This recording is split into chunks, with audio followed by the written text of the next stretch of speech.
Oi, pessoal, bom dia. Em virtude dessa pandemia do coronavírus, foi necessário que os professores arranjassem métodos para que vocês não ficassem sem aulas. Então, o meu método foi o seguinte: eu resolvi gravar algumas aulas que o pessoal da Uni chama de pílulas de conhecimento, para que pudesse orientá-los nos estudos de vocês. Na sala de aula, nós começamos o crime de aborto, certo? Então, eu vou gravar com vocês aqui as aulas relacionadas ao aborto. Então, eu vou botar a aula, vou colocar os slides e vou colocar questões para que os senhores resolvam e, consequentemente, aprofundem o conhecimento. Qualquer dúvida, a gente pode criar um grupo de WhatsApp com as salas e aí vocês vão me mandando as dúvidas pelo grupo, porque as dúvidas de um podem ser as dúvidas da outra pessoa. Então, a gente já consegue fazer um diálogo de discussão sobre o assunto, que eu vou marcar esses dias para a gente tirar as dúvidas, certo?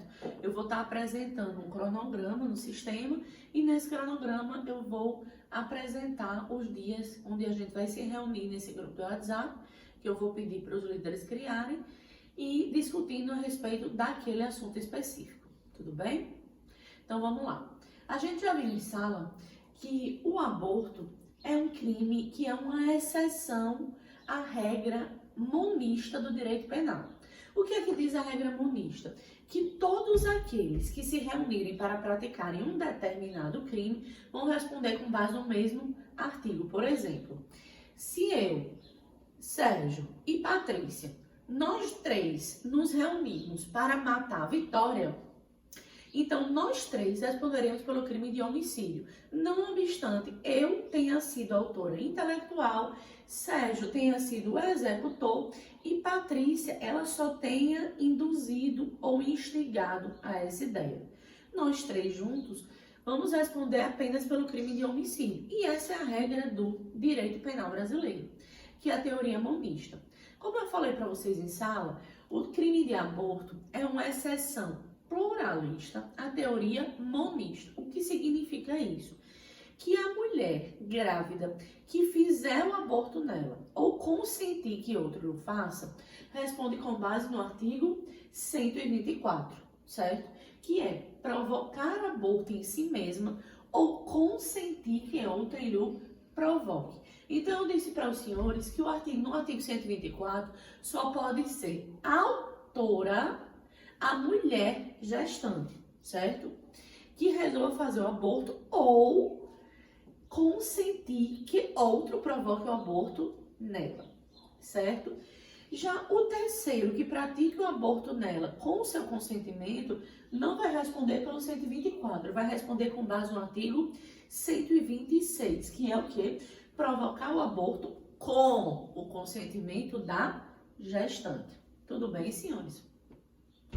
E o artigo 126 é o quê? Provocar o aborto sem o consentimento da gestante, certo?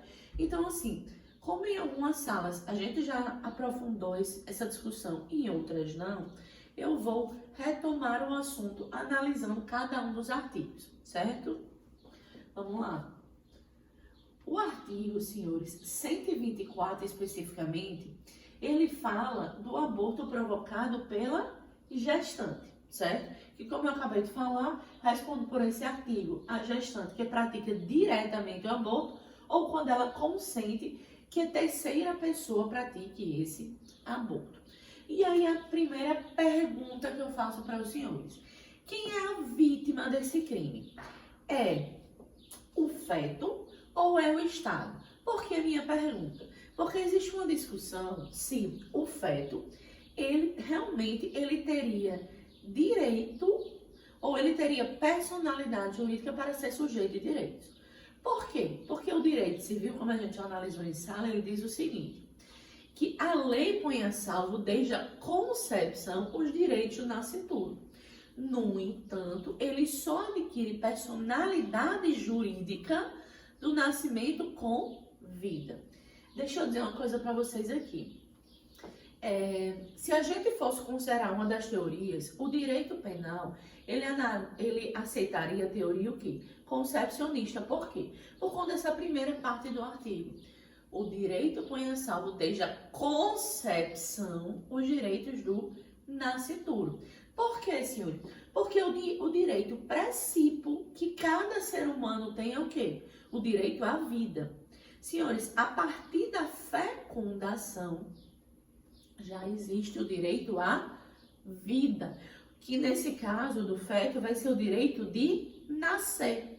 Então, se ele já tem o direito de nascer, senhores, é óbvio que ele é vítima do crime de aborto.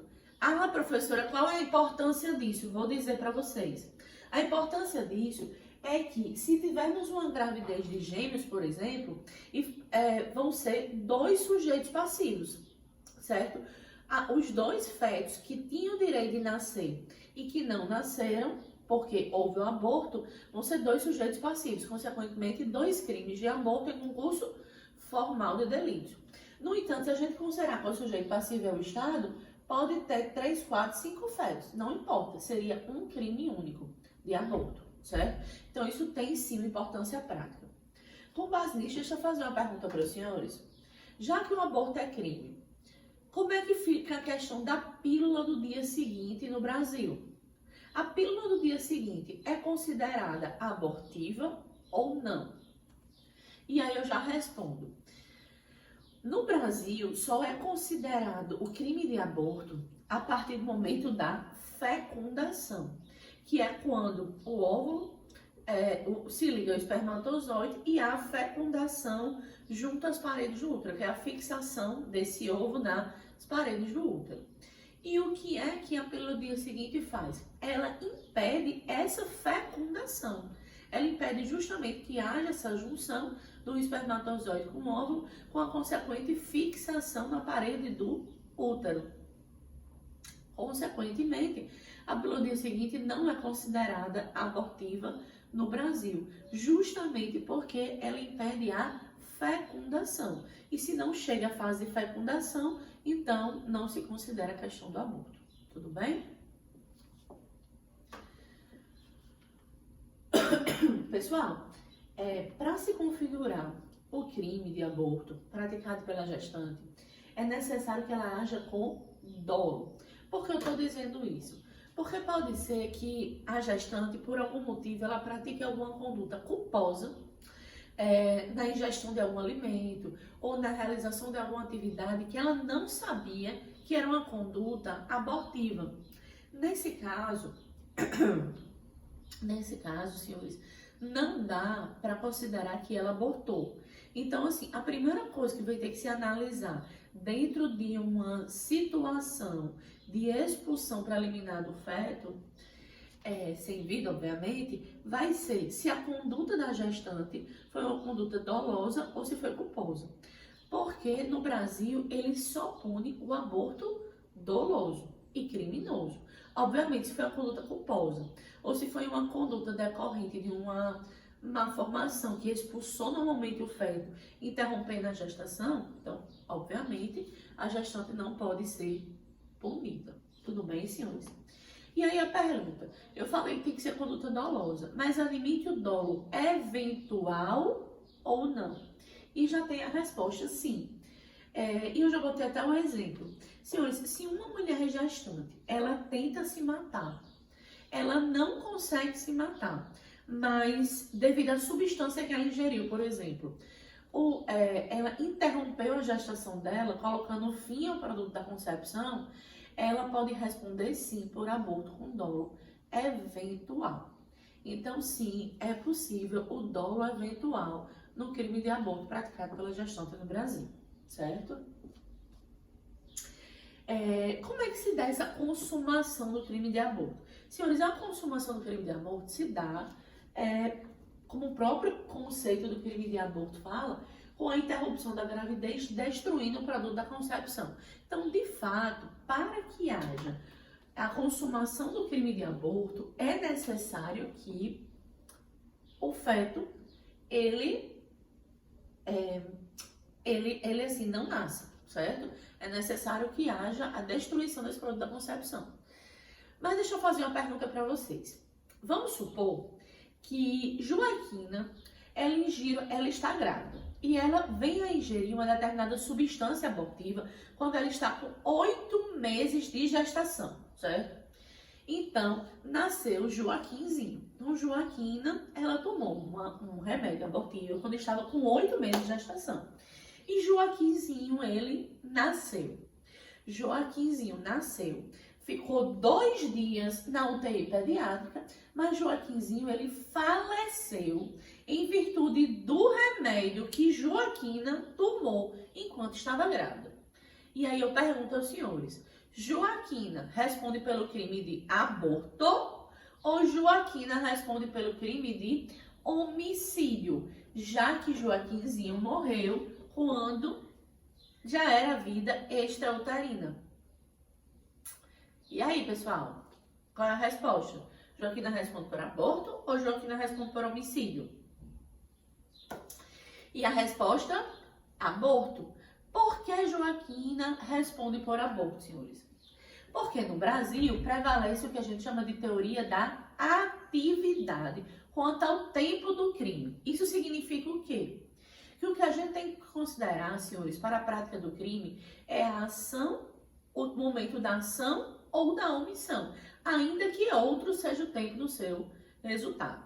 Me diga uma coisa, quando Joaquina, ela tomou o remédio que gerou a morte de Joaquinzinho, a criança era vida intrauterina ou extrauterina?